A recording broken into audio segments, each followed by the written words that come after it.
Hello, guys, and welcome to my annual Q&A that I do at Christmas. Been doing it for a few years now, and it has become somewhat of a car obsession tradition. Today's been a little bit rushed. I only got home about 5 minutes ago, so yeah, I got back just in time to get this all set up. So thankfully, it all went smoothly, no hiccups. Um, yes, so as is the way, I will be waffling on for quite some time, and normally you guys listen to me far longer than I expect, and this normally goes on for quite some time. I think historically, this Q&A can run anywhere between, pardon me, 1.5 to almost 2 hours. So yeah, it can be quite. Yeah, it can be a bit of a marathon to say the least. Jamie Pickles has joined in already. Happy Christmas, Aaron. Same to you, Jamie. Thank you for your support. Thank you for your viewership. It is greatly appreciated, and it doesn't go unnoticed. For those of you that are watching, just let me know if you can see me okay, if you can hear me okay.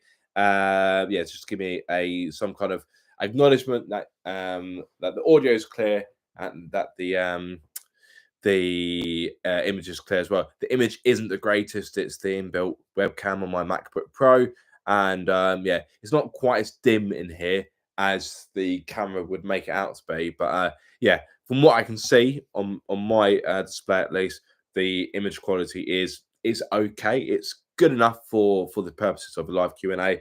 The audio, from what I can see, looks to be okay-ish. But yeah, like I say, if you're able to give me an idea of what the audio is like, make sure that you can hear me. Just gonna go into just want to see if I can just play about with the audio. No, that's not what I want. For those of you that just joined me, bear with them. Just trying to faff about with the audio. Unless, let me know if you can hear me. If you can hear me, then that's great. I don't need to do anything with the audio, and that's all good. Yeah, like I said, I've had quite a manic day today. Left the flat at uh, about 7ish, because I went to Caterham's new depot in Dartford, which was quite exciting, and yeah, a very good way in which to spend a Friday morning. And then I've been doing a few odd jobs after that, errands, Christmas shopping, and boring things that yeah, you really don't want to know about. The video from the catering factory tour will be going live at some point. I've got a few other videos that I need to do before that.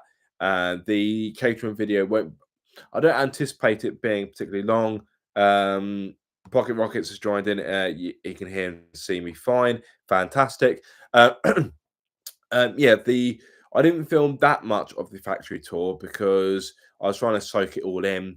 And because it's a factory and therefore it is a live working workshop, I had a little headset on, so the tour guide had a little clip on microphone that he's talking into, so that me and the other people on the tour could hear what him and his colleague were saying. So yeah, so I didn't film that much, but I think I've got enough to make a worthwhile video. But yeah, it's really good to see. It's thanks, Steve. Appreciate that. Merry Christmas to you as well, my friend.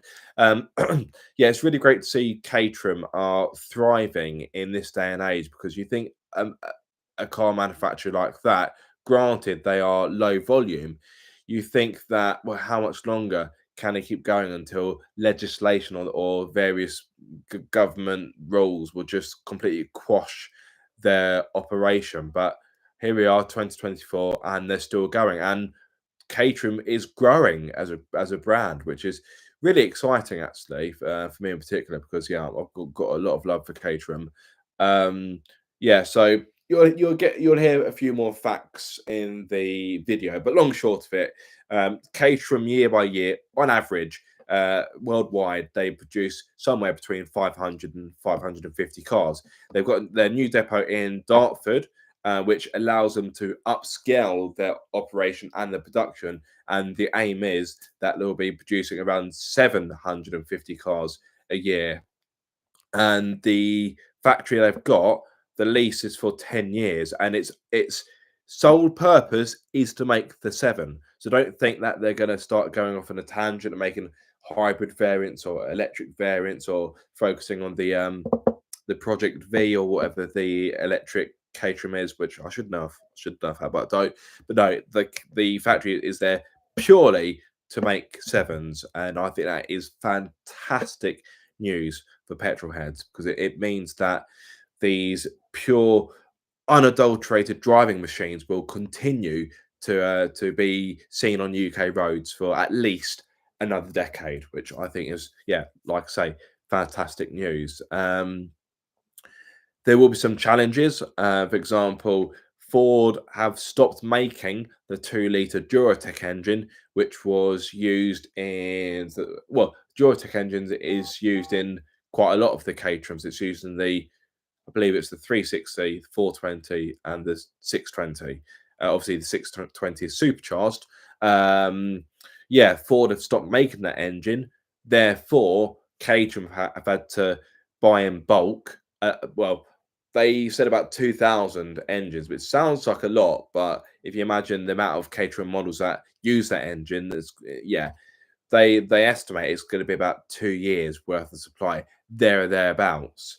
So long and short of it, Caterham are now trying to find an alternative engine to fit into the 7s once their supply of the Duratec has dried up, which it will. It's not a case of if, it's a case of when. So that's quite interesting. I'd be keen to see what they go with because the Caterhams are so small.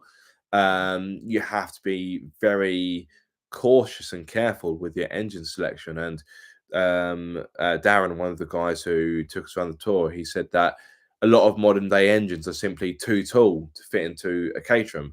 The rocker cover would be poking out the bonnet, and the sump would be hitting the floor, which is obviously no good.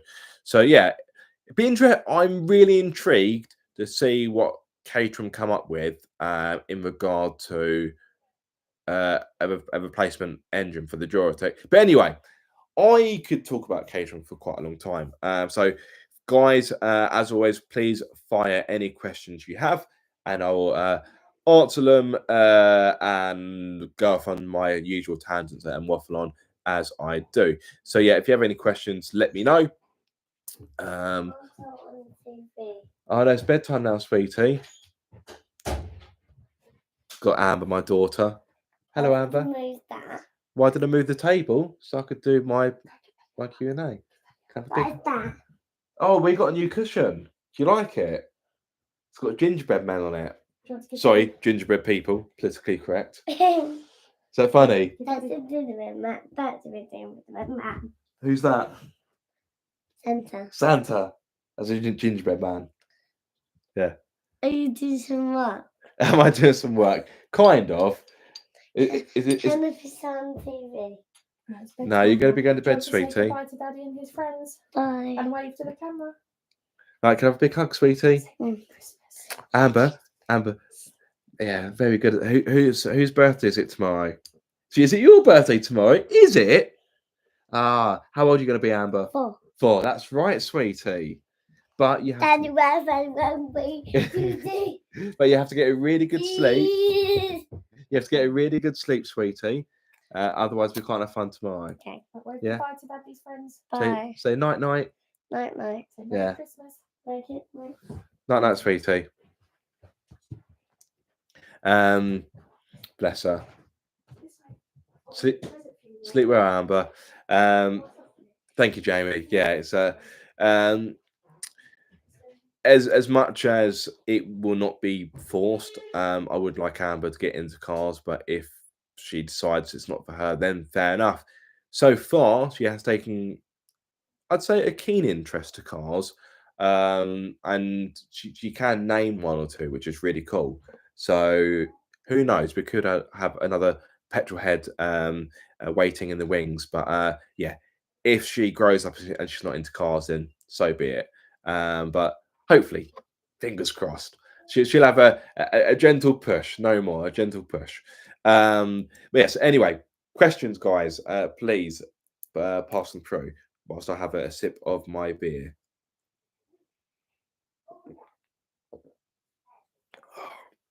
Tell you what, I've not had a beer in ages, and after today, this is going down at lovely.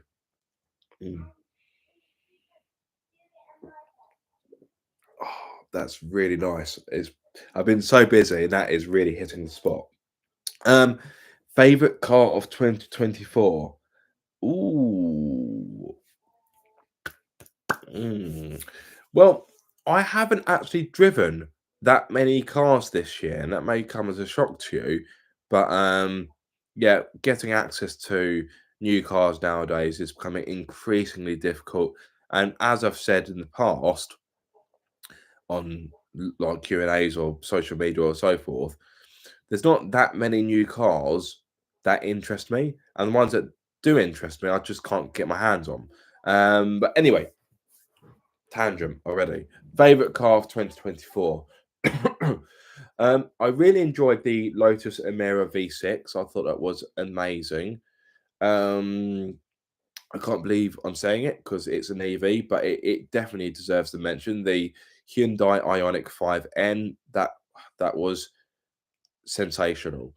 That has to be the only EV I can say hand on heart. If I had to buy an EV and if I had the money, I would go out and buy that. I really like the Audi e-tron that I drove previously. That's nice, but it's a very expensive car and not really my kind of car. And the Cupra Born, again, I enjoyed it, but push comes to shove, I don't think I'd own one. It's just too heavy. You can really feel the weight. Anyway, tangent again. To be honest with you, this year has been a bit of a blur. Therefore, I can't quite remember what I've driven. So if you bear with, I need to refresh my. I need to refresh my memory. Where is? Ooh. For those of you that have just joined me, I'm trying to work out my favorite car of 2024. So Lotus Emira, I really enjoyed that. What else did I drive?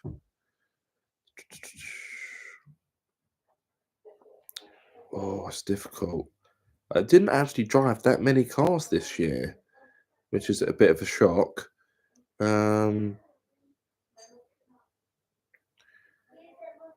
Yeah, I'd say given the fact it was the first car that came to mind, and given the small roster of cars I drove this year, I think I'm gonna go Lotus Emira V6 manual. I would say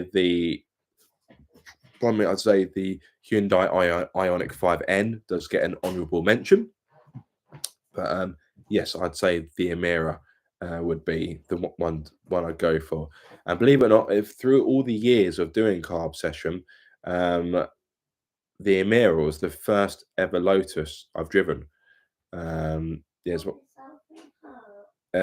of those things that I just hadn't quite got around to. And Lotus don't go to many events that I go to, so it's quite rare that I even get the opportunity to drive a Lotus. I think I went to an event previously where Lotus were there, but the cars got booked up double quick, and I just couldn't get a look in.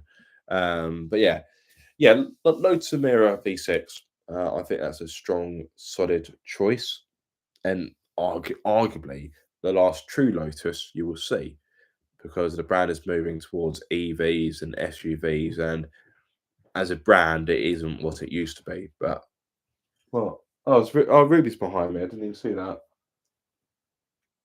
Hello. So I didn't even see Ruby was behind me. See, when I'm sat like that, you can't see her, but then when I move, yeah. Any more questions, guys? Any more questions? Yeah. Ask me what you like within reason.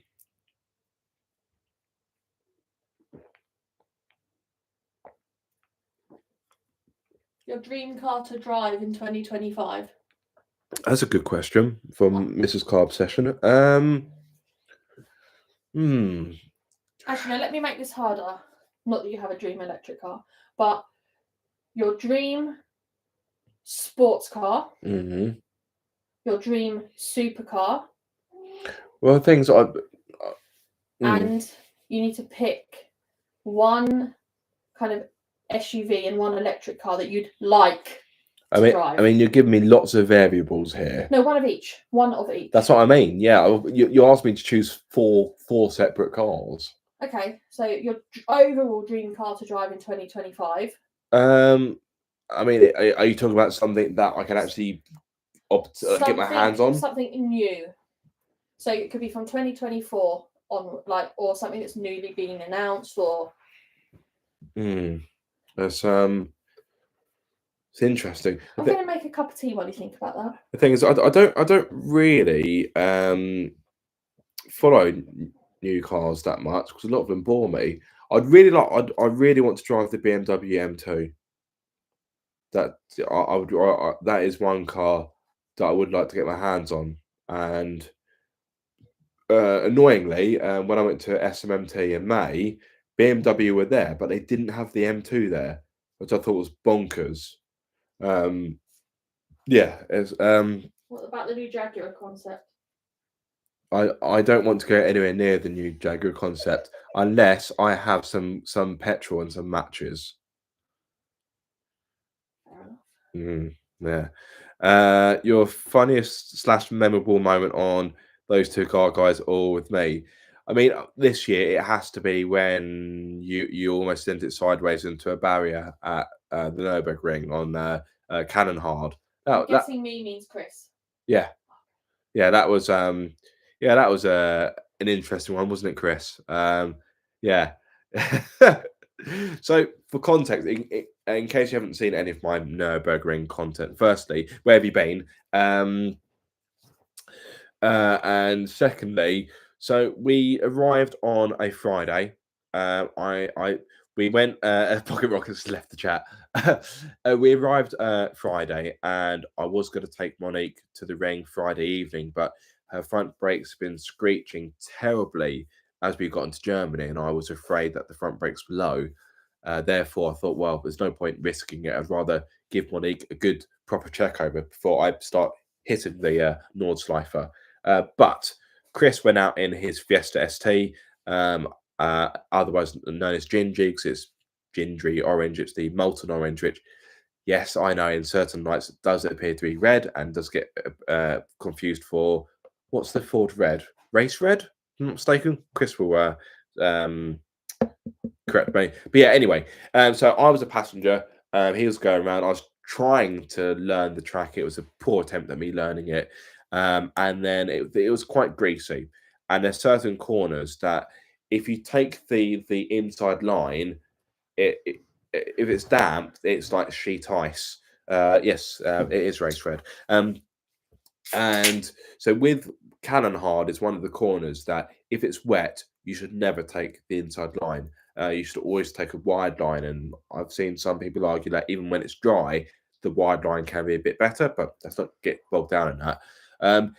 So yeah, going around Cannon Hard, not particularly at any rate of speed.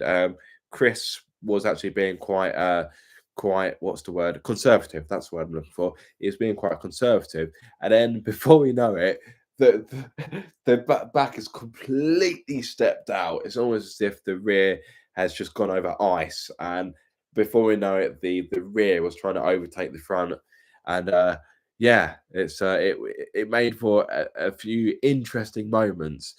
Some poo may have come out, and that wasn't the first time on that lap that the back poo came out. Yes, that wasn't the first time on that lap that the back end had gone out. So yeah, it's if only my reliable VR6 was working, it would have been a better trip for me. I mean, of course, it's back on axle stands. That car lives in axle stands. You may as well sell the wheels because let's face it, it's always going to be in axle stands. That's probably really annoyed Chris. Steve has asked, "What's the most disappointing car you've driven this year?" That's actually quite an easy one, and that's the MG Cyberstar.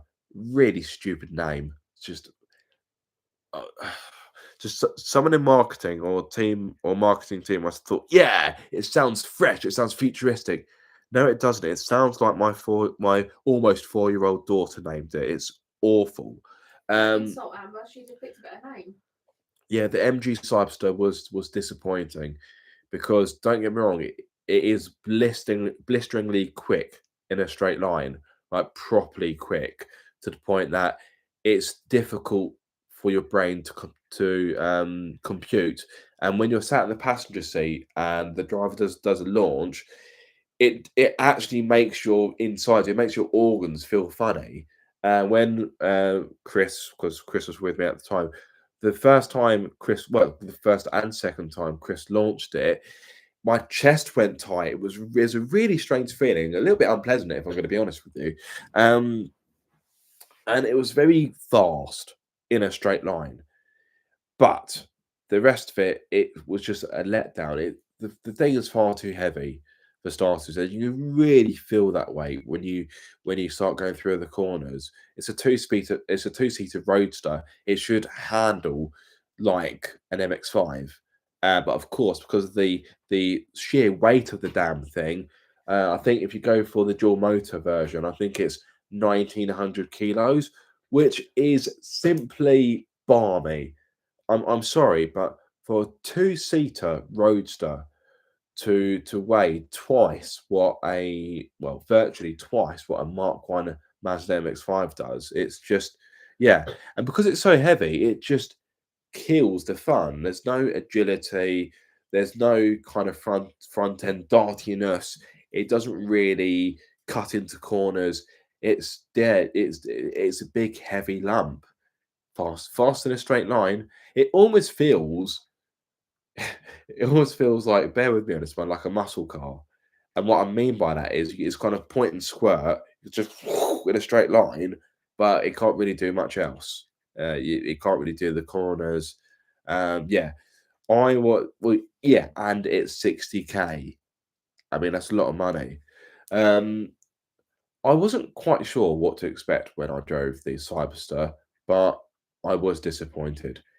It felt like a good idea that just hadn't been executed that well. Actually, that's a bit harsh. How can I put it in a more diplomatic form?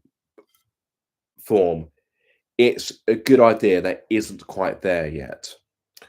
As a base, as a platform, as a starting foundation, I like the idea, but it needs improvements. It needs to be lighter for starters, because it's just simply too heavy. So yeah, that's my most disappointing car of the year, the MG Cyberster. Any other questions, guys? Fire them at me. As I said towards the start, these Q&As normally go on for a surprisingly long time. I'm genuinely staggered that you guys are willing to put up with my waffling for this amount of time. But Steve said, and those silly doors. Yeah, the doors are silly. They are very much a novelty. They are a party piece that if I got fed up with the doors with this very short time I had the car, which, word of a lie, was about 20-25 minutes. It's just something else to go wrong. It's just silly. It's you got someone to go, look at me. But yeah, how many hours a week do you put into the channel? Honestly, Robert, not that many. In case you don't know, I work full time. I work at a car repair garage, and that takes, per week, I work almost 50 hours. So it takes a lot of my time, also a lot of my energy, because the motor trade is quite relentless. It's it's quite a fearsome beast, the motor trade. But I do love it. I do genuinely love my job. It is difficult. Some days I do want to just smack my head against the wall. And without being rude, quite a lot of the general public I deal with are just, common sense is in very short supply. That's all I'm going to say. That's so yeah, I don't put that many hours a week. In regard to editing, I'll spend 1 or 2 hours an evening. But yeah, I don't spend as much time as I'd like to. But on the same hand, you have to have balance. I work long hours. Obviously, I've got a family as well, so they take priority, obviously. So yeah, there's only so much time I can dedicate towards the YouTube channel. In regards to how many hours a week, it's difficult to quantify because it changes. It's difficult to put a fixed number on it. Let's say on average I edit about, let's say, 2 to 3 hours a night, but I don't edit every night. So Wednesday evenings I normally have off. So 3, 6.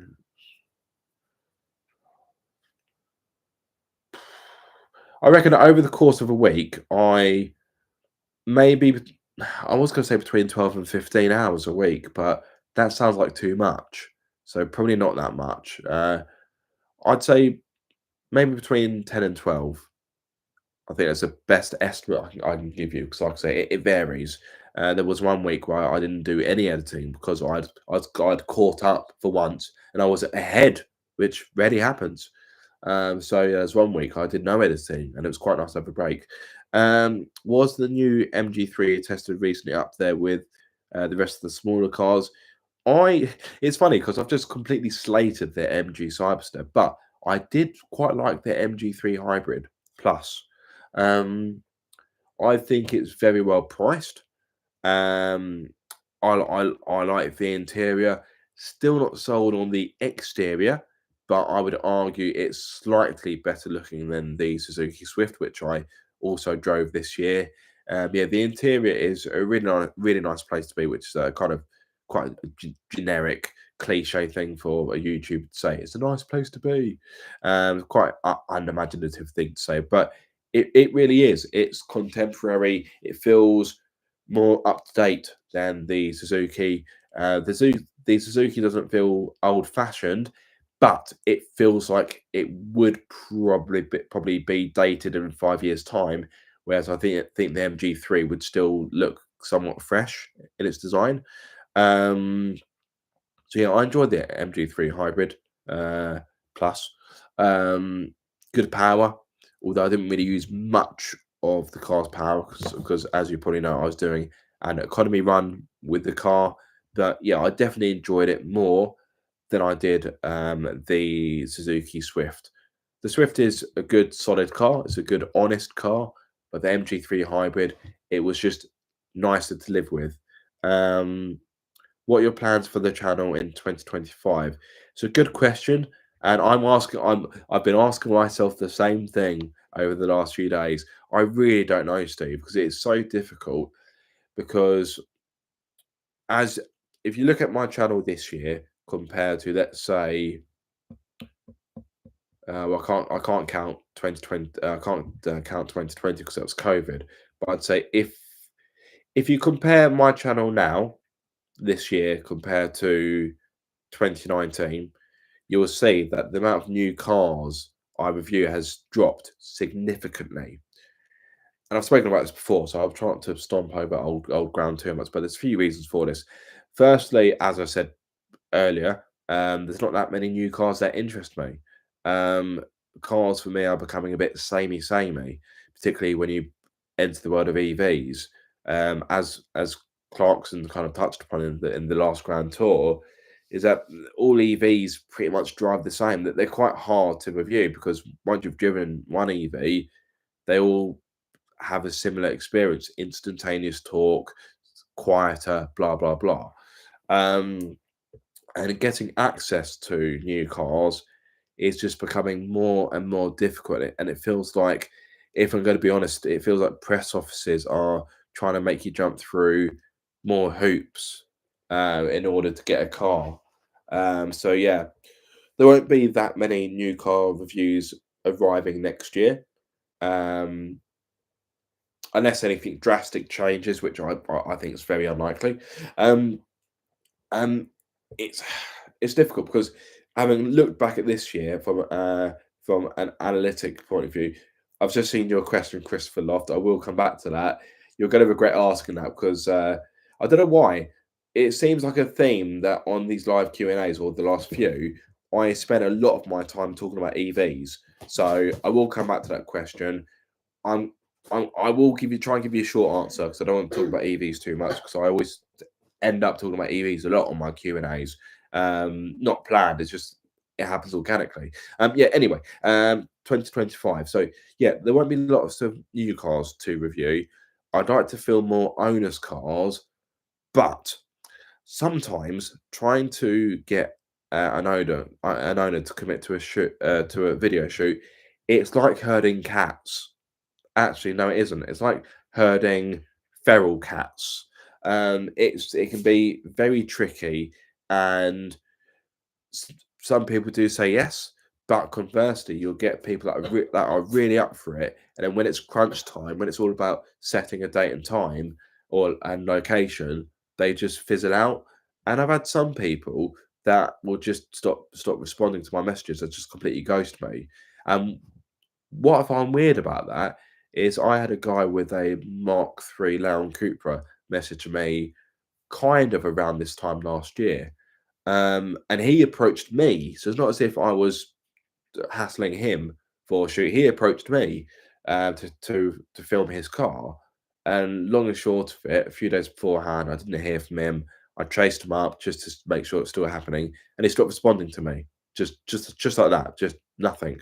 So yeah, filming owners' cars, I do enjoy it. I do like meeting different owners, their builds, seeing what they've done with it, learning about their story, the car story. I do really enjoy it, but just getting to that point of actually filming a video can sometimes feel like more hassle than it's worth.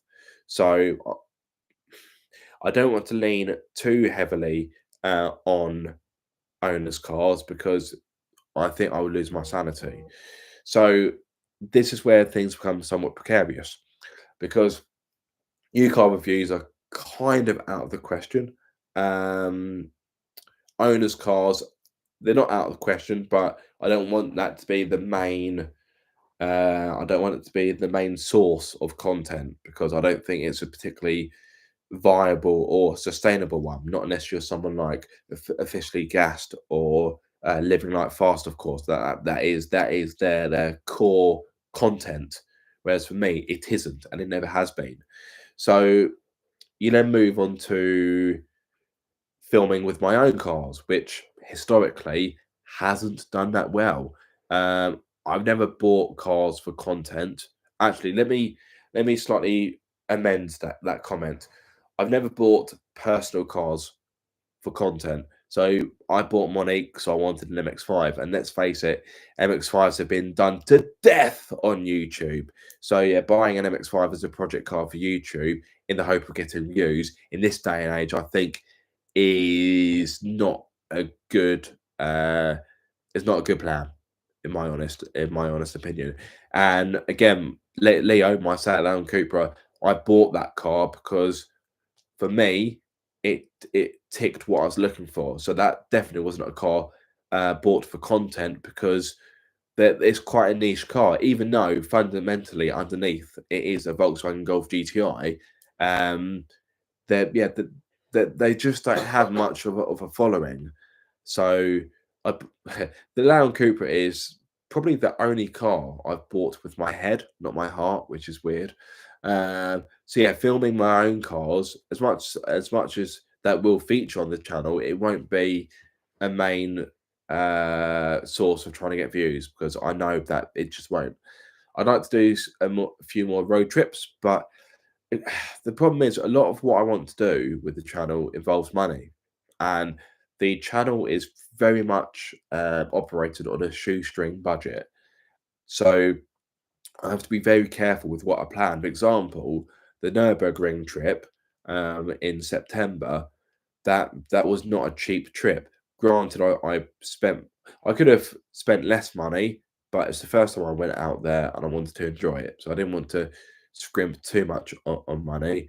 I would like to have a project car next year, but again, money.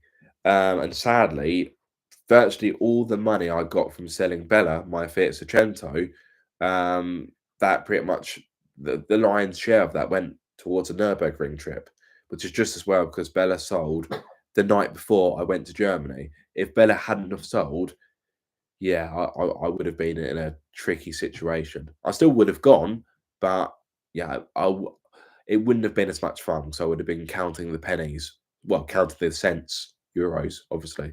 So yeah, a very long-winded answer. Me, long-winded answers, never. I don't do that. I'm short, concise, to the point, always.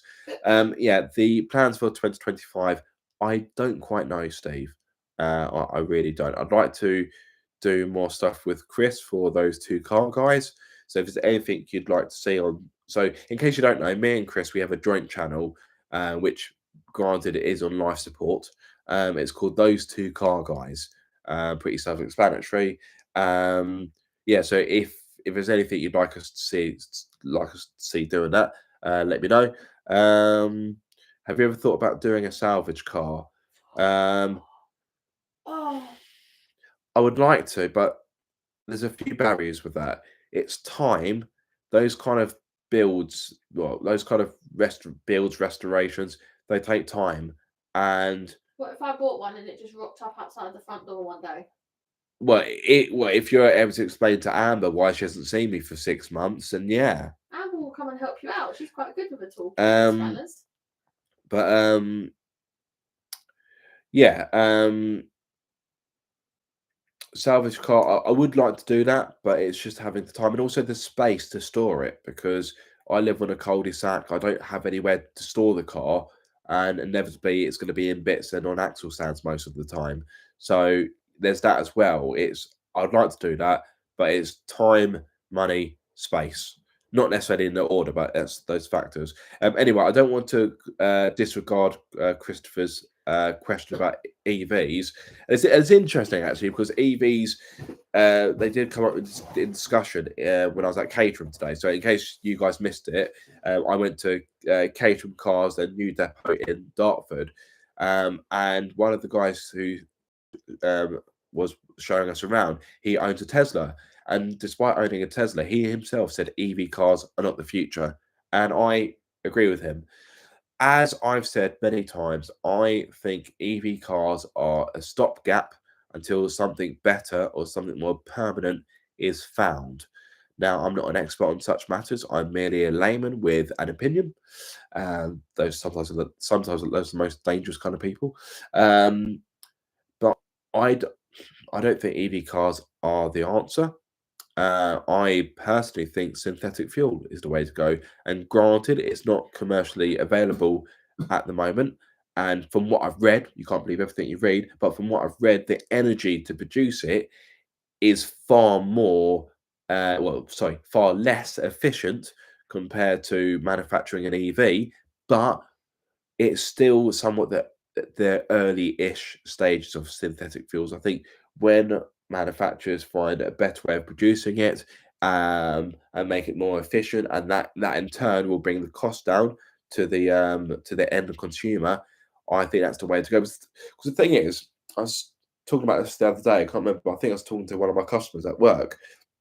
That if you want everyone, or at least the majority of people on the entire planet to go to EVs, you're going to have millions, if not billions, of internal combustion engine cars that are just going to be just at the laid to the wayside. So what, you're going to scrap millions of these cars, or yeah, you can't just pretend that these cars didn't exist. So you need to. I think it's more sustainable. Again, this is my opinion. This is not necessarily with any pure evidence or fact. This is more anecdotal.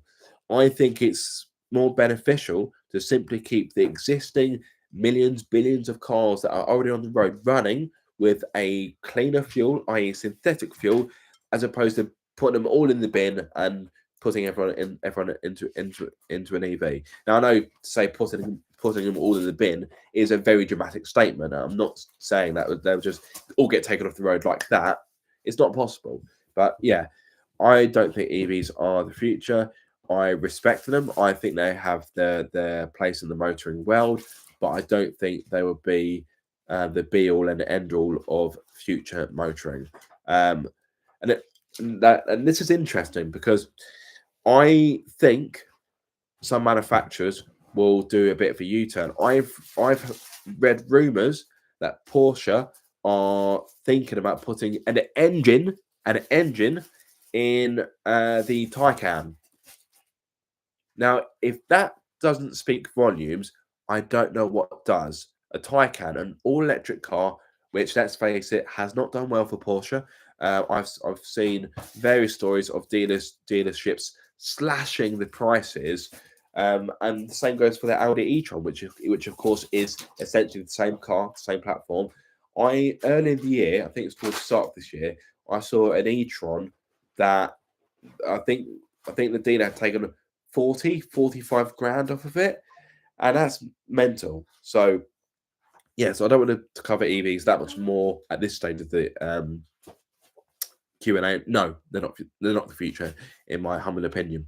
Another question from Christopher. We've seen a lot of car dealerships closing recently. Your thoughts? I'll be honest. I'd be deadly honest with you. I didn't realise that was a problem. Where I live, I haven't really. So I live on the south coast near Brighton.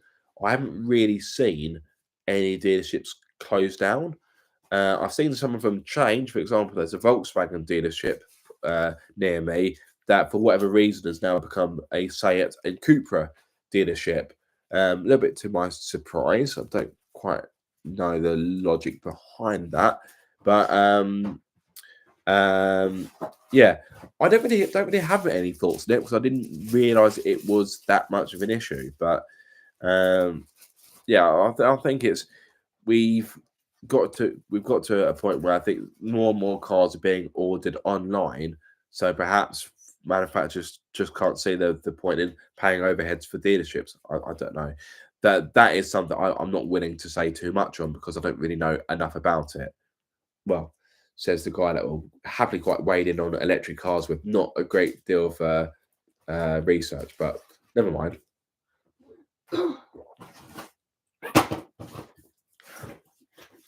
Question from Alan. Thank you, Alan. How do you approach dealers to test new cars? Easy. I don't. When you want to review a car, you have to approach the press office. I do know of some YouTubers that have had some success from approaching car dealers for cars, but when I first started out, all the way back in 2016, which feels like a very long time ago now, all the dealers I approached essentially told me to naff off, and I had no joy whatsoever approaching dealers. So yeah, sorry, still got a bit of the bronchitis lingering. Yeah, so I approached the press offices. So I've never had a car from a dealer. Like I say, I do know of YouTubers that have had some success there, but me, I've for whatever reason, I've never had any joy. So simple answer, I don't. Pit motoring, Merry Christmas to you and the family, mate. Yep, same to you. I imagine Christmas is very busy in your household. Yes, let me actually drink some of this because it's getting to room temperature and I've still got a lot of it to go.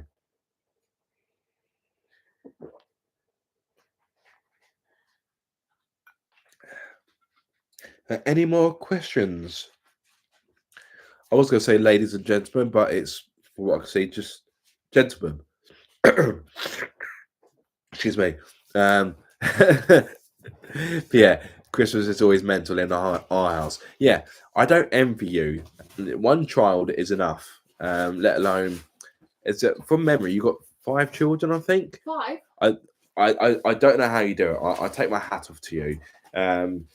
You're either brave or mad, or perhaps a hybrid of the two. There's any more questions, guys? What cars are you looking forward to driving in 2025? I don't know, because I don't know what I'm gonna have access to or what I'm gonna be able to get my hands on. As mentioned previously, I'd love to drive the new BMW M2. But as to whether I will actually get the opportunity to do so, is what? I found a Mega Mount. Oh, so behind the laptop, Patsy is sorting through a box, and she's just found a Mega Mount, A brand new one. a brand new Mega Mount. Merry Christmas. There we go. I had a Mega Mount that I didn't even know about. Do you want it out? No, put it away because I don't really need it. Ruby, do you want a Mega Mount? Yeah. What cars am I looking forward to driving in 2025? I don't know. So I don't know what is going to be made available to me. It's not as if I have the luxury of just rocking up to any press office and going, I'll have one of those, please. So I'm very limited with what cars I can get, and it's somewhat ironic that the channel is larger, albeit not much. It's larger compared to let's say 2019. I think it's a good example, and yet I have considerably less access to cars now than I did back in 2019. So it's a difficult question to ask, if I'm going to be honest, because I don't know what I'm going to be able to get my hands on. To be truthful, a twin test for you and Chris with a Porsche would be good. Well, Chris does actually have access to 2 Porsches, but whether he's going to be able to get them in front of a camera is another thing. I've heard the Volkswagen Group will be stopping production of SEAT cars. Any truth? I don't know. What I find this interesting because reports have been flying around for ages and for a few years now that SEAT is going to become no more. The last report I heard was that SEAT would just be reduced to making mobility solutions, and by that I mean like scooters and just stuff that has no interest to me. I don't know. It's been reported for quite some time, and yet here we are, almost 2025, and SEAT is still very much with us. So I don't know. Cupra has been doing very well, and reports have stated that the Cupra moniker will remain, but SEAT will it won't completely disappear, but they'll stop making cars. I don't know how much truth there is in that, so I don't know. Your guess is as good as mine. I simply don't know. It's been a while since I've spoken to SEAT actually, because I haven't really had anything new of note to drive. The Ibiza and the Arona were updated 1 or 2 years ago, but other than that, there's nothing particularly in their range, current range at least, that I haven't driven, apart from the facelifts. But they're not going to be drastically different compared to what I've driven already. I don't know. I'd like to see SEAT stick around. I do have quite an attachment to SEAT. I've owned 3 of them. 3? Yeah. Yeah, I've owned 3 SEATs, and I like SEAT as a brand because you're essentially getting a sportier Volkswagen that's cheaper. I mean, what's not to like? I used to have an Ibiza FR, which my dad now owns. I had the Land Cooper R, which you may remember, and of course I've got Leo, my Land Cooper. Robert said, "Oh, sorry. No, I did respond to that." Robert said, "I own a Cooper and do enjoy that. It's a bit under the radar of the general public." Yeah, it really is. It does fly under the radar, and that's one reason why I like it. But from a content perspective, it's a bad thing because it's, as I said earlier, because it's such a niche car. There just isn't really much search volume for it. But as I said earlier, I didn't buy the Cupra for the sake of YouTube. I bought that for me, so that doesn't necessarily bother me. What's happened to Fiat? Not many new models. From what I've heard online, you have to take everything online with a pinch of salt. Stellantis, which Fiat is a part of, Stellantis is in trouble. So it's been reported. Stellantis is a big super group of cars that is essentially what used to be PSA, so Peugeot, Citroen, DS, Vauxhall, and FCA, Fiat Chrysler Automobile, so Fiat, obviously, Chrysler, obviously, Jeep, Alfa Romeo, and a few others that I can't remember offhand. Dodge, Ram, are they part of FCA? I think so. FCA and PSA merged to make one big whopping super group called Stellantis, and I thought it was a weird move at the time. And like I say, reportedly they're in trouble. So yeah, it'd be interesting to see what happens. More Feels and Wills, Aaron, for 2025. That's a good series of videos, Paul. Thank you. I would like to do it again. I will be honest, and I'm happy to be honest with myself. The way in which I went about the series this year was not as good as it could have been. It was quite rushed. It wasn't that well prepared. And as much as I did get the guests on, I would have liked to have done more in the background in regard to production. And what I mean by that was drumming up more interest, making it more of a thing, but it never quite materialized. I would like to do it again next year, but the execution has to be better. And I'm more than happy to look at myself in the mirror and say that yeah, it wasn't as good as it could have been because it was a little bit half baked and it was a little bit rushed. So, but you learn from these mistakes. Having said that, as much as it wasn't as good as it could have been, and it didn't really get much attention on views, I still think it was worthwhile, and I enjoyed doing it, and I don't regret doing it. I just wish I'd probably done it in a better way.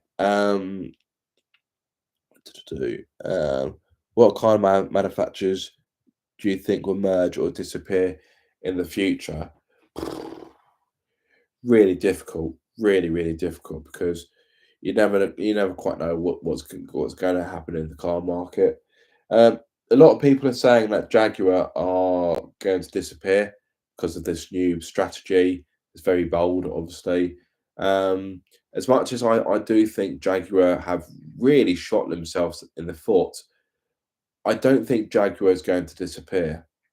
Jaguar as a brand, I think it's going to change significantly. The new marketing strategy is strong evidence for that.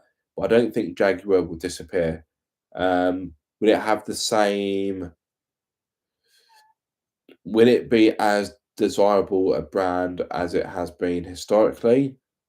No, the audience is definitely going to change, but I don't think Jaguar will disappear. But I'll probably be proven wrong. Who knows? Who do I think will disappear? Ooh, that's a good question. Sayat. No, I'm joking.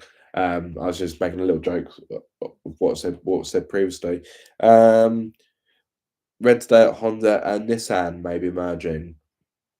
Interesting. Yeah, so I don't really like when manufacturers merge sometimes because you can get a good car that can be a little bit compromised because they're using someone else's parts. Yeah, so I'm not too sure on that. But I do kind of fear for the automotive industry because it doesn't seem to be as I can't think of the word. Stable. That's the word. Yeah, I don't think it's quite as stable as it used to be. Perhaps I'm wrong, but yeah. I wouldn't like Honda to merge with Nissan because I think Honda over the years they've made some bulletproof cars and Nissan in recent years haven't been as good, but that's because some Nissans use Renault engines. So and let's be honest, the French aren't the best for reliability. The Qashqai at one point was the most unreliable new car in the UK, if I'm not mistaken. And for Honda to merge with that kind of reputation, no, doesn't sit right with me. Not that it would actually affect me personally, but yeah, I wouldn't really like Honda to merge with anyone because I like Honda as a brand. I like what they do. I like what they've done historically over the years. Very strong engineering, and yeah, don't get me wrong. It feels like I'm taking a massive crap on Nissan. Of course, over the years, Nissan have been very good as well with cars such as the GTR and so forth. So I'm not saying Nissan don't know what they're doing. Cushion keeps attacking me. I'm not saying stay. I'm not saying Nissan don't know what they're doing, but as I said, Nissan in recent years have been obviously working with Renault and therefore using Renault engines, which yeah, it's to have a Japanese car with a French engine. Yeah, doesn't quite work for me. Another comment from Paul. Not a question, but nice to see you in the MX5 Owners Mag recently driving the ring. Merry Christmas to you and the family. Cheers, Paul. Yeah, Merry Christmas to you as well. Yeah, quite nice to be featured in the magazine. So I do like to be well and truly part of the MX5 community. I wish I had more time to go into the MX5 Owners Club forum because I'd like to contribute to that and also learn from other owners. But yeah, I get it's very rare I get time to go into the forum. But I always read the magazines. The magazines are really well produced. I've always liked the magazines, but if you compare the magazines, sorry, to a lot of you, this is irrelevant. But if you compare this is just me directly talking to Paul now.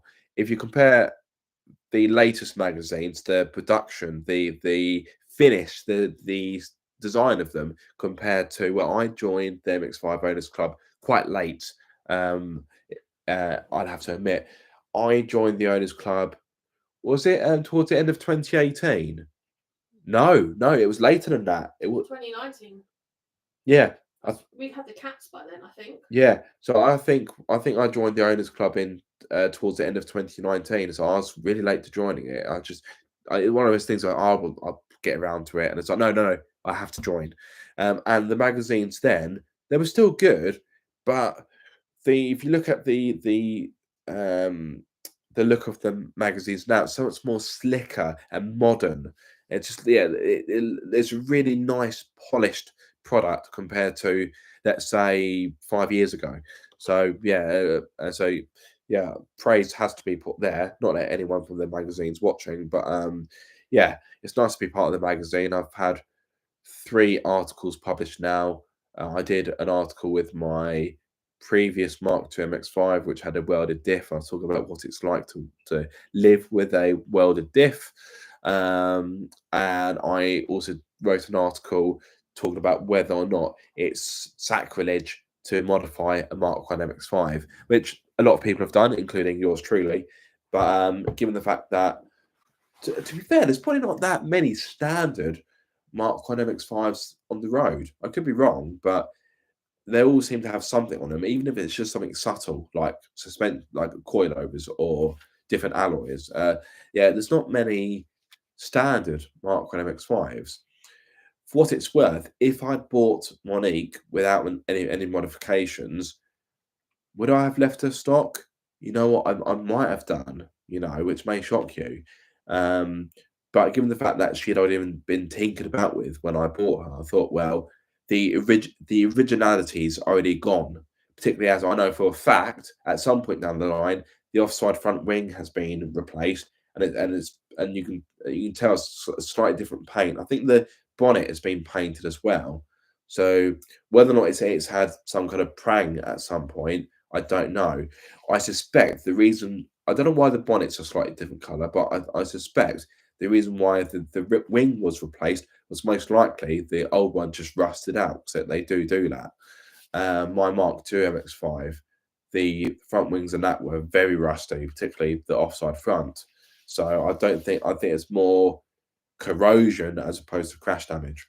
But yeah, Right, let's try and get my way through this because I'm definitely nursing this. So, yeah, any more questions, guys? Submit them. I've been going for almost an hour now. Blimey, time flies when you're having fun. Chin chin.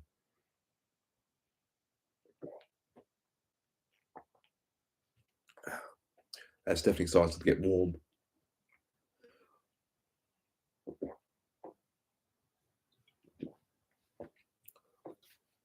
Any other questions from you, Mrs. Carb Session? Are you going to make them multifaceted and give me loads of different options? Excuse me. Let me have a think. She's thinking. That's not a good sign. What one car would you want under the Christmas tree this year? Well, it'd have to be a small one if it's got to fit under the Christmas tree. I didn't say which Christmas tree. Fair enough. There's a massive one in Oxford Street somewhere in London. You can Fair put enough. a car under that. Ooh. One car. Any car. It has to be a car that I could daily. So if I were to say an Aston Martin DB5, for example, that'd be silly. In these kind of situations, I always want to go with the first car that's come to my head. I know what mine is. Actually, I was gonna say an FL5 Civic Type R, but no, there's no but in that. But another car's come to mind. Am I going to forgive you for your second choice? I think you will. Okay. A B7 Audi RS4 Avant. Yes, that is what I'd want under the Christmas tree, and some money in the boot to help maintain it because they can be a bit pricey. Do you know what I pick? Go on. And it's a car that I was originally looking at when I was looking at it sprang into my mind when I was looking at cars when I picked the EP3. Mm. What do you think I'd pick? I don't know. Tell me. Subaru Forester STI. Yeah, I mean it's a solid choice. It's blue. Yes, it has to be blue. Yeah. So for what it's worth, so when I sold my EP3 JGM Civic Type R, I was very close to buying a Forester STI. I don't know if I've forgiven you 100%. But if truth be told, it would have cost. They're not cheap to maintain. They're not cheap to run. Get training, Amber. And they're not ULEZ. They're not ULEZ compliant. Annoyingly.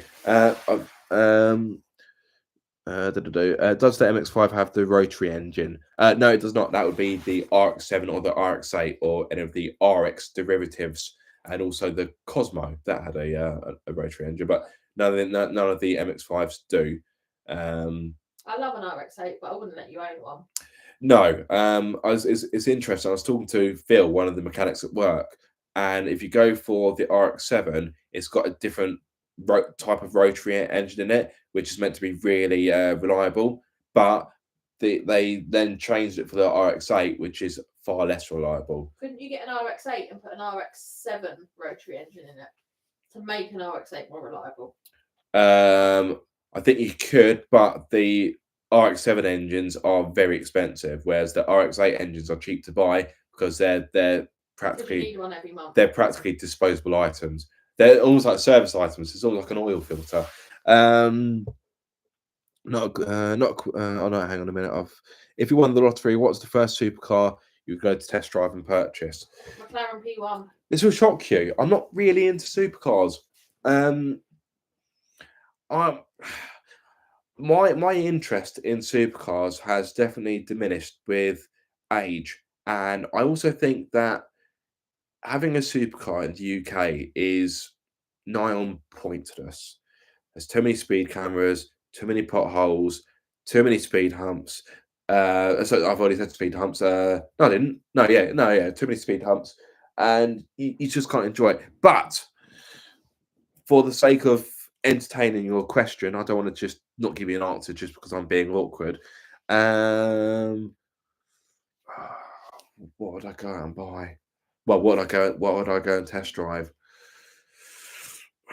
The problem is you then get bogged down into what you class as a supercar and not. So, for example, a 911, that wouldn't be my first guess. That wouldn't be my first suggestion. But someone would go, "Oh, man, that's a sports car, not a supercar." So you know, boil down into what's supercar and what's sports car. I mean, I would like to look at an Aston Martin. Which one specifically?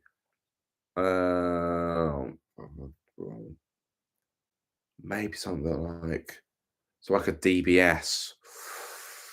Oh, yeah. But again, that's not. Is that a supercar or a Grand Tourer? So yeah, it's difficult. I suppose you can't. There's no denying a Lamborghini is a supercar. Ferraris don't really do it for me. I find Ferraris too cliche, and if I were to own a Ferrari, I definitely wouldn't have it in red. Red Ferraris bore me. I'm much more interested in a Ferrari when it isn't red, and that sounds controversial to say. It's somewhat it's almost like blasphemy, but that's my honest opinion. But yes, first supercar I'd go and look at. I'm going to say Aston Martin, but they don't really make supercars. That's the thing. So a bit of a tricky one. What other interests do you have other than cars? I'm into football, although I don't follow football as much as I used to. But yeah, I love a bit of football. And that's it, really. I don't have that many other interests because I don't have a lot of time to dedicate to interests. And for me, it's kind of mainly cars. Weirdly, if you roll the clock back about, I'd say 20 years. No, maybe not that far back. I'd say if you go back about 15 years, I was really into football. Football was my main thing, and cars was second. And then over time, the two swap positions. So yeah, definitely cars, then football now. But yeah, I do enjoy football. I used to play football many moons ago, but not anymore. Okay, what car then? Not a supercar. If I won the lottery, I would love an Aston Martin DB5. Beautiful car. I've heard they're horrid to drive. But yeah, I'd love a DB5. I'm a big James Bond fan, so for me, a DB5 always sticks in my mind. I'd love Is to. it a car for me? Yes, I will get you a remote control car. I'd love to have a Jaguar E-Type. Again, I've heard they're horrible to drive, but look how pretty it is. You always think, I don't care how it drives, just look at it. Just look at it. Can you ever see the price of used cars dropping? City price at the moment. But from what I've seen, from when I've been looking around, so I'm often on Auto Trader, even though I can't afford to buy any cars, but I like a bit of window shopping. What can I say? I think used cars have definitely dropped in price compared to COVID because yeah, cars in that period were silly money. My Land Cooper, I bought that for I can't remember specifically. I think it was 6,400, and I knew at the time I was paying over the odds, but it was a very good example. I only had two owners, had full set service history, blah blah blah blah blah. So although I knew I was paying a bit more than I should, I was comfortable with that because I knew I was buying a good example. And touch wood, Leo has been pretty bulletproof. So I think that's been vindicated with how much I paid. Having said that, I've been looking at the values of Land Coopers for the last few months, and they're just not as they were. As much as I do love my Land Cooper, I often think about selling it and getting something else just for the sake of having something different, just for a sake of change. But and the other thing that concerns me a bit with Leo is that he's not that far off 20 years old. And which is a mad thing because I don't look at Leo and think that's an almost 20-year-old car. But parts availability is one thing that's concerning me. For example, I dealt with a customer a few weeks ago. She had a Mark V Golf, and the bonnet release handle had broken. Quite common on those. I've seen it a few times. So I priced up the bonnet release handle and also a new bonnet release cable because it's like that had seized or had stretched. And it turned out that for her car, weirdly, the bonnet release handle from Volkswagen was obsolete. So it's one of the cats playing in the background. The bonnet release handle was obsolete, which I found bonkers. I thought, how can a bonnet release handle be discontinued? And then I thought outside the box and thought, hang on a minute, I'm pretty sure the bonnet release handle on a Mark V Golf will be the same as the Mark II Seat Leon. So I did a bit of research, and lo and behold, I was right. Albeit the part number differs ever so slightly because it's a very slightly different color, but you're never going to notice. And it's in the footwell. You won't see it. Who cares? So I was able to order a Seat one for her car, even though it's exactly the same. The shape, the design, it's just slightly different color. And when I did so, I learnt that there's only 7 of those bonnet release handles left in the UK. Once they're sold, that's it. They're either going to be obsolete or you're going to have to order it from Germany. And with that in mind, bearing in mind the bonnet release handle on Leo is working fine, I thought, you know what, for the sake of a few quid, I'll just order one for my car for Leo, because inevitably I will need it. It's a case of when, not if. And yeah, it's mental that things like bonnet release handles are obsolete. So yeah, so that's I do get concerned by Leo's age every now and then, but the reason why I get put off from selling him is, firstly, I don't think I would get a price that I'd be happy with, if I'm going to be honest.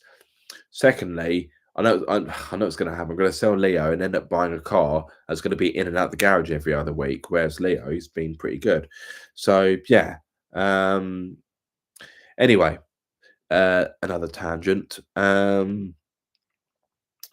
an ND owner, NDX Mark IV MX5, for those not in the know, as an ND owner for the last 6 years, do you have any idea when Mazda will bring out the NE, which will be the Mark V MX5? No, I don't. I still don't think they've finalized the powertrain yet, or at least they haven't confirmed it. From what I've heard through the community, I think it's likely the Mark V MX5 will not have any hybrid system, or if it does, it'll be a mild hybrid where it doesn't really affect it that much, and the battery will be far smaller. I do think the Mark V MX5 will be the last MX5 as we know it. I think the one after that will have to have a more extreme form of electrification. Having said that, as sad as it sounds, my gut feeling, I've got nothing to back this up. My gut feeling is that the next MX5 will be the last one. I think they'll go out on a high, because the thing is, Mazda, and when I went up to Mazda early in the year, yeah, they were keen to stress that. Sorry, not when I went up to Mazda. Sorry, when I went to the MX5 National Rally, they had a Q&A with Bob Hall and Tom Matano. I almost forgot his name then. What an idiot. And it was interesting because I actually asked a question about where do you see the future of the MX5 in regards to engine choices or electrification, and Bob and Tom, they had quite different answers, which surprised me. Bob Hall, if I recall correct, yeah, Bob Hall was pretty much saying, nope, it will never be electrified, blah, blah, blah, kind of over my dead body kind of thing. Whereas Tom Matano was definitely more open to the idea of there's some hybrid element to it. But the thing is, the MX5 is all about lightness and weight distribution. The moment you introduce EVs, electrification into that, you're going to lose that. And to go back to what I was talking about earlier about the MG Cyberster, the MG Cyberster is a great example of how you can kill a not kill. That's the wrong word. It's a great example of how you can negatively affect a car, a two-seater roadster's driving ability and characteristics by putting a lot of weight into the vehicle. As I said, the MG Cyberster is very fast, but not that great around the corner, in my humble opinion. Yeah, it's too heavy. So I think the powertrain changes to the next MX-5, I think that'd be somewhat conservative, but dare I say that the next MX-5 could well be the last one. And for me, I would rather that than Mazda go down the route of electrifying the MX-5 and just killing the way how the car feels. Because yeah, let's face it, the MX-5 is not a fast car. You can make it a fast car, but from factory, they're not a fast car. It's all about the way how the car feels, the poise, the balance, and any other cliche words that you want to throw at it. And by putting a big, heavy battery pack in that, you're going to kill that. Yeah. Right. Any more questions? Any more questions? But doing well tonight. I'll be honest with you. I thought tonight was going to be a bit of a bit of a washout. I didn't think there'd be that many people involved. So thank you for those that have joined. So yeah, any more questions, send them through. We've been going for about an hour and quarter, which is crazy. Doesn't feel like we've been going that long. Although the temperature of my beer definitely does indicate we've been going for quite some time because it's getting warmer by the second.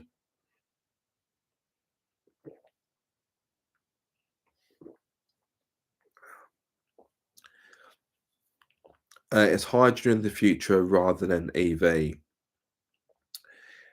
It's interesting because there was a lot of buzz about hydrogen a fair few years ago, obviously with Honda and was it the Insight?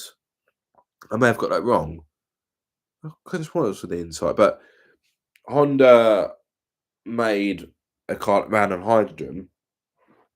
I'm pretty sure it was Honda. Correct me if I'm wrong, by the way, guys. And there was a lot of buzz about it, and then it kind of just forgotten about. Of course, one of the problems with hydrogen is that is as much as it is abundant, just getting the damn thing is troublesome from what I've heard. Now, interestingly, I was at an EV seminar. I know doesn't sound that exciting. It wasn't. Last year, pardon me, and there's a few people on the panel, and supposedly a car fitted with a hydrogen fuel cell is 4 times less efficient compared to an EV, and I found that quite interesting. I think hydrogen is a better way to go. Having said that, I don't really know enough about that to give a proper informed answer. I'd rather be honest. I still maintain synthetic fuels is the best way to go because you just dump it in your car like you would do with petrol or so forth, and you don't need to. The beautiful thing about synthetic fuels is that you don't need to make any changes to what's already there. You just pour it in as you would do, and away you go. Bob's your uncle, Fanny's your aunt. It'd be interesting to see. I say this quite often. It'd be interesting to see what the new car market looks like in 10 years' time and how much of that is electrified. Of course, the mandate for brand new cars to be EV or hybrid has been pushed back to 2035. And who knows that might be pushed back again. Although I'm sure I read somewhere that part of Labour's I think everyone watching is in the UK, so I don't really need to explain. But I think part of Labour's manifesto, and if you're not watching in the UK, Labour is the government in charge at the moment. I think a part of Labour's manifesto was that they want to bring the mandate back to 2030. Whether that happens or not remains to be seen. But yeah, it's it'd be interesting. It'd be interesting. But yeah, I still think synthetic fuels is the one, if you ask me. But I'm merely a layman. I'm not an expert on such things. Although when I did a short interview for ITV News in May when I was at the SMMT test day, and they dubbed me an industry expert, which I thought was. Don't you give me that look, Mrs. Carb Session. Mrs. Carb Session's like whatever. Yeah. Yeah, they said I was an industry expert, which tickled me because I thought, yeah, well, industry blagger more like.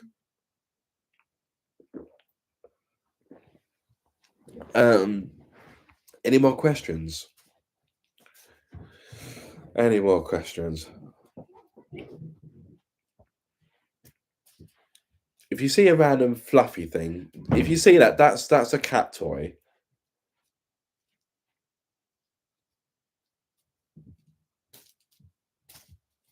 Yeah. Any more questions, guys? Yeah, I won't lie. I am getting a bit tired. I was up early today. It's been a manic day driving here, there, and everywhere. But yeah, I look forward to a bit of a rest. But anyway, until then, any more questions? Fire them through. Pardon me. You're gonna hit me in the head with that in a minute if you're not careful. Ray won't jump on your head. Don't worry. No, you know, I'm talking about you hitting me in the head. That was quite close to my arm. Why are you doing it right next to me, by the way? Because she's sitting there. Yeah, but if you move it, she'll move with it. Not always.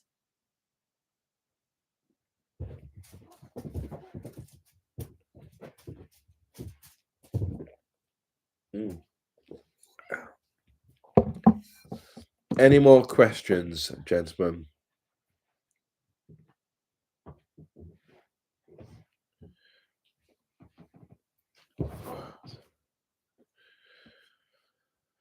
Oh, try and get through this before it goes completely warm.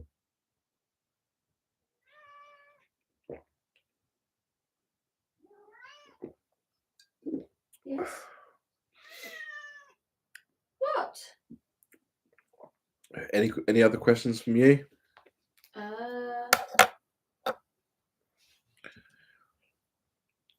If you were to create your own car brand, what would it be called? It's a random question. That's a good question, though. I want to be something racy and aggressive. Bearing in mind they probably want to go and have their own dinner at some point. Yeah. Thank you, Alan. Merry Christmas to you. Thank you for supporting the channel. Have a good night and a wonderful Christmas. Thank you so much for joining. It's greatly appreciated. We're going to be until next Christmas, would you thinking? I don't know. It's Have I baffled your mind? I mean, I'm quite tired. It's not going to take much to baffle my mind at this point. Not too sure.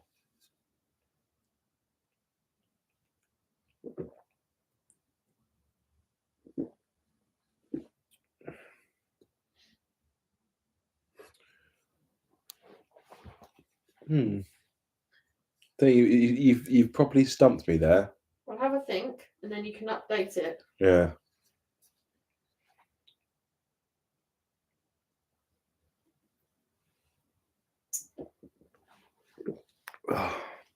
Any more questions, gentlemen? To be fair, we are, as I said at the start, these normally go somewhere between an hour and a half to 2 hours, and we're approaching an hour and a half.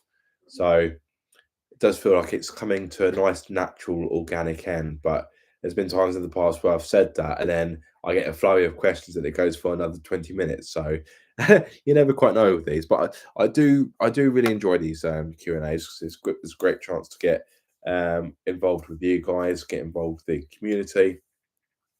It's a nice tradition. I've been doing this for a few years now. I'm trying to think of the first Well, I mean, the first year I did the Q&A. I think I've always been doing them whilst I've been living in Worthing. I don't think I did them. Yeah, I think I must have been doing about 5 years now. What's your New Year's resolution? I don't have one. In the past, I would try and have a New Year's resolution, but I personally think if you want to make a change in your life, just do it. Don't wait for a new year. Yeah, I don't really believe in New Year's resolutions because more often than not, by the time you're into February, you've forgotten about it and it's gone. So I don't set them because I think if you want to make a change in your life, just do it. You shouldn't have to wait until a new year. Just just get on with it. So yeah, I don't really do them. I've just sent you my name suggestion. I've just thought of. Yeah, Talkable. Yeah, talk. No, Well, if you haven't thought of one, so I'm a step ahead of you. it doesn't mean your name's better. At least I've thought of one. No, well, that's what happens when you don't spend a lot of time on it. You come up with a crap answer. Skid mark. Any more questions, guys? Any more questions or suggestions on what you'd like to see next year? Because I'd like to think that the channel is driven by you guys. Because if you don't like what I'm doing, then obviously I need to change this. I'm not saying you don't. I'm not suggesting that you don't like what I do. But what I mean is that YouTube channels, they are very much audience led. So why are you putting your hand up? You're not in school. I've got an idea. What's your idea? So, apologies, I can't remember who it was. Someone mentioned maybe getting a project or getting a car to A be salvage up. car, yeah. Yep. Why don't we see if we can get one of those little cars for Amber and you do that up? Problem is that most of those are just electrics, aren't they? There isn't really anything to do. No, I mean like a proper old school. I don't mean one of those new plastic ones that look like real cars, but I don't mean like stupidly expensive ones that are on like bangers and cash. I mean like so you're talking about a pedal car, like a pedal car. Okay. Maybe there's paint work. There's that needs doing. Yeah. You do it up for Amber. What, you trust me to do paint work? Well, no, I'd get a professional to do that. Oh, look.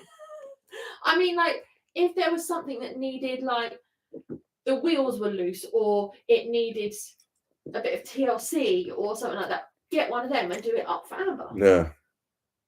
It's still a car project, you won't fit in it. And she could help you with it. Yeah. Well, I don't know. I don't want to end up chasing waterfalls. Just TLC reference. I'm trying not to laugh. Yeah. I would love to have another project car, but it's just money. It's just money. I would also love to do a trading up series, but again, it's money. So there you go. You can start with one of Amber's McLarens down there. Yeah. I wouldn't mind trying to work towards getting a Mark III Land Cupra. I want to be able to see you at some point. But it's just money. And the thing is, for that to work, I'd have to sell Leo. No. So yeah, we're never going to keep Leo forever, though, are we? No, because I want a Forester STI. We can't have a Forester STI. I wouldn't be able to drive to London in it. But yes, I can drive to London, but I'm going to have to pay for it. And plus, they're quite thirsty cars. A really sporty SUV, then. No, why SUV? The problem with an SUV is that you lose so much driving capability because the centre of gravity is high. I'd much rather have a fast estate than a fast SUV. Estates nowadays are so underrated and undervalued. Focus RS estate. does make you wonder why they never did one. They've got an ST estate, haven't they? Yeah, Yeah, they need an RS estate. but they definitely won't make it now because they don't make the RS anymore, which is sad. And the Focus is going to be, from what I've read, the Focus is going to be killed off next year. I don't know what Ford is doing, just killing off its most popular cars, all for the sake of doubling down on EVs. More owners' cars would be good. Yeah, it would be, Steve. But as I mentioned, towards the start, Reliability. it's just trying to get owners to commit can be very difficult and stressful. Do you have any more content in the pipeline for Monique? I do, but content on Monique never does that well.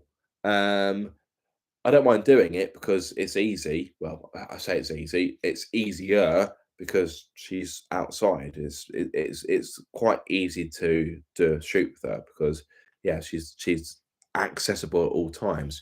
There will be more content. As to what, I don't know. I do need to replace it. Well, I say I need to. It's probably a good idea to replace the timing belt, the cam belt, which is something I'll do next year. But I don't know whether that warrants filming it because I've never done a cam belt on an MX-5 before, so I don't really want the added stress of having a camera kind of watching what I'm doing. And also, let's be honest, there's a lot of other videos on YouTube on how to replace a timing belt on a Mazda MX-5, and some of them are really good. I know full well that my video will not be better than those. So I try not to film a video for the sake of it. I have been guilty of that in the past, albeit very rarely.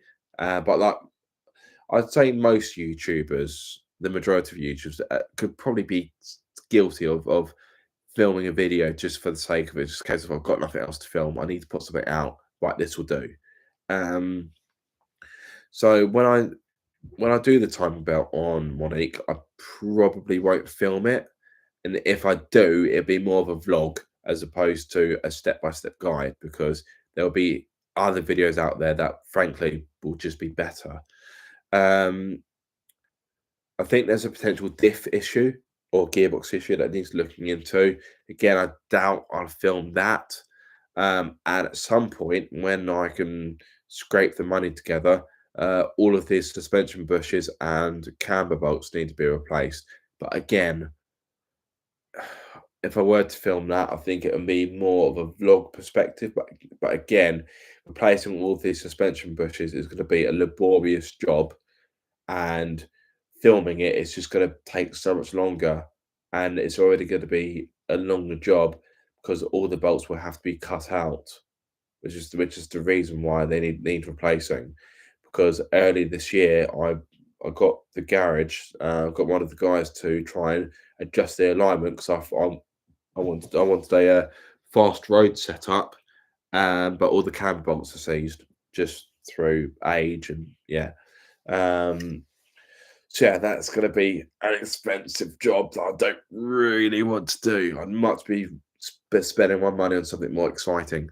But what I say it needs doing. Technically speaking, it doesn't because the alignment at present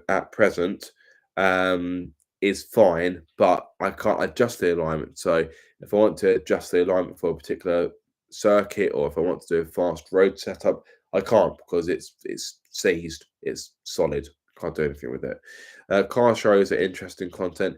They are, and for a long time I stopped filming car shows purely because I found I spent most of my day running around like a headless chicken and not really enjoying the event because I wasn't really in the moment.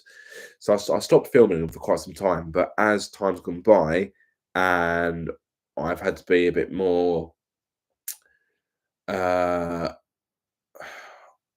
can I put it?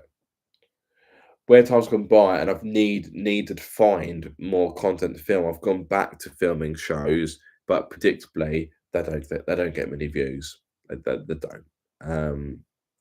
Japfest didn't do well, but that was my fault. Mostly my fault because I put the video up too late. But Shedfest didn't do particularly well. But I don't think I've ever had any car event videos, car meet videos, do that well.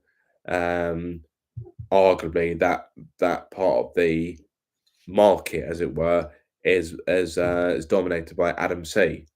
Although he obviously films cars leaving and that kind of thing, and that's what he does. Yeah, I don't mind filming car shows because it's a quite easy thing to do, but yeah, they're not a good way to attract a lot of views. Annoyingly, what does attract a lot of views is when I film brand new cars. But the flip side of that is that a video could get a lot of views, but you don't really get subscribers from it, and it isn't the best way of growing the channel because a lot of people will watch the review because they're thinking about buying the car, and even if they enjoy the video, they haven't really got that much of an incentive to come back because I have the car for a week. It's not as if I can do a long-term ownership or a long-term review on it. Whereas I could review a car that they're interested in, and next week I'd be reviewing something completely different, which they're not interested in. And there's been a few times where I've been looking at buying a mobile phone, and I will inevitably watch a few YouTube reviews, and the particular channel I could be watching could be very good. The presenter could be on point, but I wouldn't subscribe because once I've got what I need, I don't really have a need to go back. And that's nothing against that channel. It's a case of that channel hasn't really got much more value to give me. And that's one of the many reasons why I wanted to move away from new car reviews because I just felt that it wasn't a particularly good way to build the channel, and I wanted the channel to become a bit more personable. But looking back at this year, that has been what's brought in a lot of my views. My Audi 80 video, which I filmed at the start of the year, that's done really well. And that's a slow burner because to begin with, I don't recall that actually getting much traction in regards to views. But looking back now, over the months, it's really built up a good number, which I'm quite surprised by. Because I would argue that the Audi 80 is quite a niche car. You don't see them on the road just because, dare I say, they're not a particularly desirable Audi. There's nothing wrong with them. Just Ray, leave it alone. There's nothing wrong with them. It's just they're not that desirable. So, let me stop one of the cats from chewing Amber's bottle. Yeah, and this is why it becomes a bit difficult in regards to what do I film next year, because there's things I do want to film that don't really draw in a lot of viewers. Oh, thank you, Tony. I appreciate that. Yeah, your Mix5 videos are what helped me to encourage to buy my Mark 2.5 during my research phase. So thank you. And that's one thing I really love about my channel is when I'm able to help people buy cars.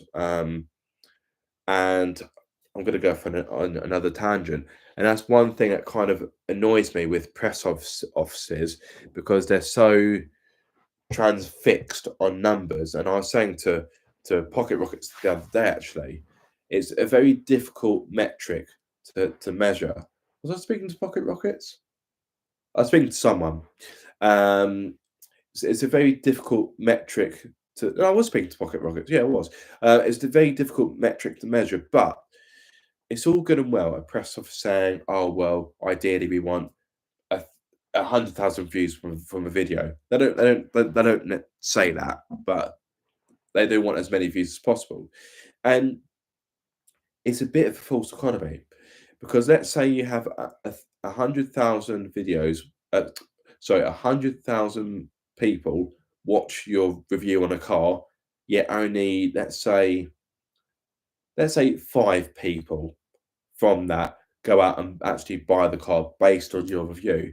Conversely, the same video, let's say it gets 1,000 views. Yet 10 people from that video that watched that video go out and buy that car based on what you said. In that sense, what would you say is more valuable? A press office could argue, well, yes, the 100,000 view video may have only got 5 cars sold from it, but in regards to overall coverage, it's given the car more coverage and more exposure, which I can kind of understand. But at the end of the day, that kind of the whole point of the exposure is to sell cars. But yeah, it's a very difficult metric to measure, and one could argue you can't measure it. But anyway, my point is that I find it really satisfying when someone says to me, "Oh, I watched your video on this, and because of that, I bought the car, and I'm really happy with it." Thankfully, I'm yet to have someone to go, "Oh yeah, I bought this car based on what you said, and I hate it." That's obviously a much more awkward conversation, but one I've never needed to have.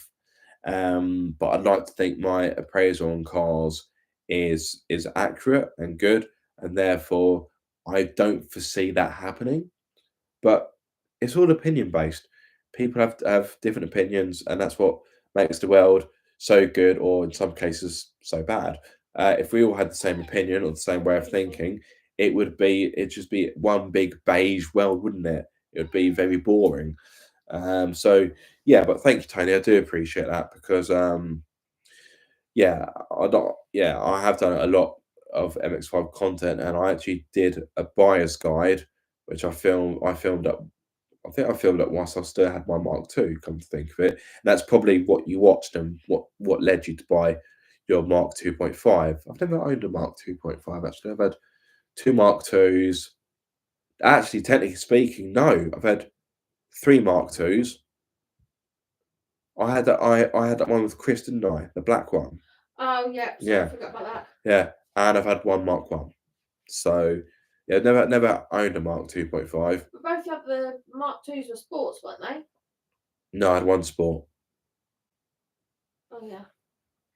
The silver Mark II was just a 1 point. Yes, I remember. Oh no, that wasn't even 1 point. 1.6. It's 1.6, wasn't it? Not a 1.8. And then, like the other blue one, I can't remember. No, it's black. The black one was. Black one was a 1.IS, I think.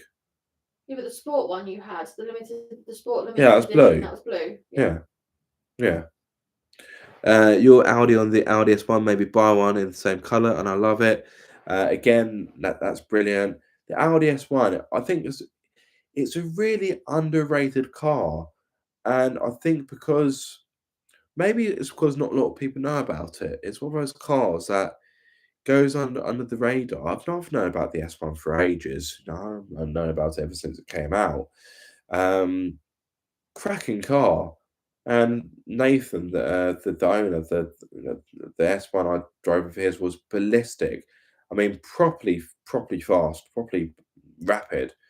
From memory, the horsepower was only a little less than what Leo's producing, and Leo's fair larger. Not that much heavier because the S1's got the Quattro all drive system, of course. So the Audi S1 isn't a particularly light car. But on the plus side, it has got a manual, not the DSG, so that helps us reduce the weight. Fun fact: the reason why the Audi S1 has a manual was because the package was too tight to fit a DSG gearbox in it, so that's why it's manual, not DSG. And also helps with costs, I suppose, doesn't it? Because if you're fitting a manual, sorry, the throw on this chair keeps coming undone where my fat arse is on it. Yeah, obviously putting a manual into a car as opposed to a DSG is arguably going to be cheaper. Surely, it has to be. But yeah, this one was awesome, and it produced considerably more torque than my Leon. I think it had about 80 Newton meters more torque. That's a fair bit. That thing really did move. I would be very keen to see how the S1 and my Leon Cupra would perform in a drag race. The S1 would win. Well, it would certainly have better traction off the line because of the Quattro all-wheel drive system, but that thing is properly fast. I think the Leon would catch up a bit, but I think the S1 would take the win. Yeah. I wish I could do drag videos. That'd be so good. Not that kind of drag. Yeah, numpty. So this is Carb Session making funny faces behind the laptop. Yeah, but trying to get somewhere that you can do it legally, safely, and isn't going to cost you the earth is nigh on impossible. And believe me, I've tried. I've looked into it because the amount of people that go, "Oh, well, you just should do a drag race," and they make it sound as if it's really easy. It's like it genuinely isn't. Not unless you want to do it illegally, but that's not my thing.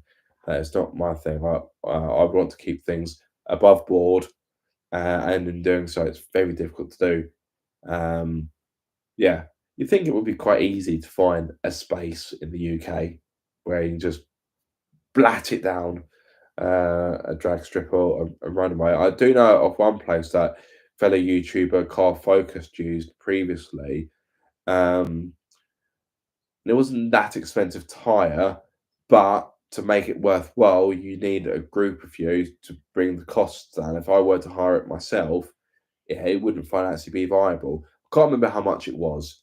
I want to say £250. I can't remember how long that was for, but yeah, for me, I can't afford that.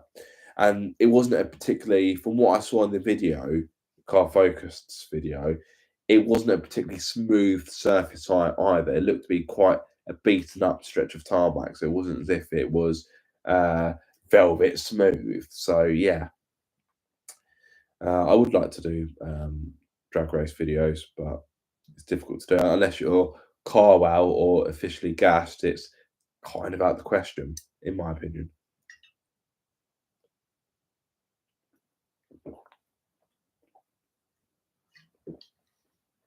Any more questions, guys? I mean, we're doing well. We've gone past 1 hour 45. Patsy looks ready for bed. Yeah, we're doing well. I thought tonight it was going to fizzle out. I genuinely didn't think I'd have much going on. So thank you guys. I never quite know how these Q&As are going to go. So I only announced it a week or so ago. Didn't give a lot of notice, and it is quite close to Christmas as well. So I do appreciate you tuning in and spending your time listening and watching me waffle on when you've probably got other things you need to do, like last minute shopping or wrapping presents. So yeah, no, I do really appreciate it, guys. I do appreciate your support. The views on the channel haven't been what I've wanted for quite some time, but I do appreciate who do watch, as much as the number of views is arguably nowhere near where I'd want it to be. I do appreciate the quality and the loyalty of the viewers I have. So that, yeah, that doesn't go unnoticed, guys. Believe me. Yeah, it really doesn't. I wish I could give more back to you guys. I really do. But as I said, my channel is run on a shoestring, if I'm going to be honest with you. At some point next year, maybe I could work with a sponsor or company and provide some kind of giveaway, because like I said, I would like to give something back to you guys. I did a giveaway many years ago when I hit 1,000 subscribers, I think, but that was mostly, I gave away mostly that's my own stuff. It's a few bits I'd collected over the years. You remember that? There's a few books in there. There was a remote control car in there, if I recall correctly. Don't you ignore me. I can't remember you doing it. Mm. I'm surprised Yeah. you didn't give me away. Yeah, I'm sure it was 1,000 subscribers. But I would like to do something similar in the future. But That'd yeah, be cool. yeah, it's just I'd want to make the giveaway worthwhile. I don't want it to be like a really crap, cheap product or something that's been given to me for free that I don't want it. So I thought, oh, here's a bit of tat, you can have that instead. Yeah, I would want it to be something worthwhile, but maybe that's something to think about for the future.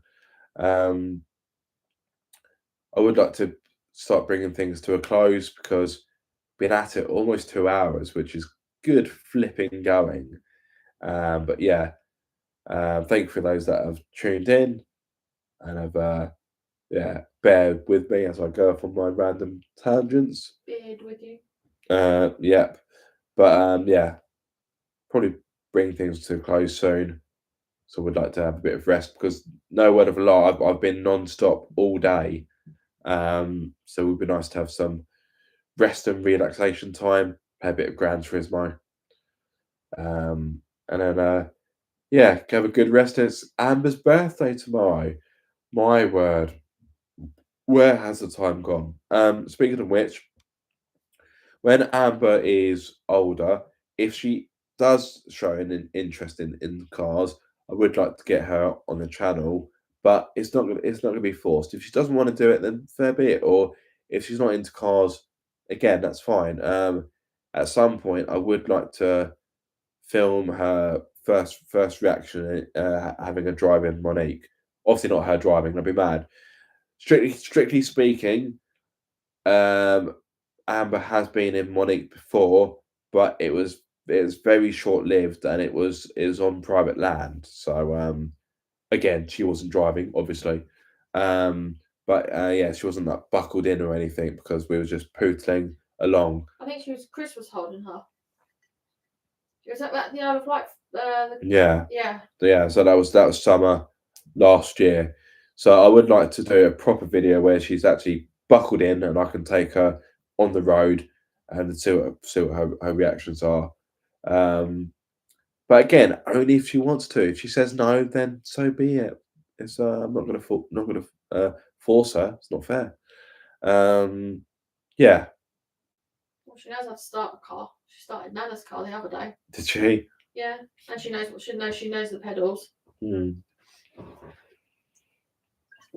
I think Amber will organically become interested in cars. But when you're outside, she comes and watches and helps and asks what you're doing and passes you the tools. Mm. She put the wheel back on the little Tykes car at nursery the other day that one of the other kids pulled off. Yeah, I think Amber would be interested in cars, but as I said, if she isn't, then so be it. So be it. As long as she finds something that she likes and she's interested in that's legal, then yeah, it's all good. Any more guys? I think that's it. My beer is now pretty much room temperature, and there's still some of it left. Do you want a turbocharged MX-5 for I've got £2.5 grand? I've got a turbocharged Mark II. MX-5. I mean, a turbo. How ropey must that Mark II MX-5 be if it's £2 grand for Limited edition Angels edition. I mean, if it's £2 grand, it's going to be riddled with rot, surely. They've done an engine swap. Engine swap? Have engine swapped with a Mark 1 1.6 litre MX-5 engine with a turbocharger. So was it originally then a 1.8? Yeah. Seems like a weird thing to do.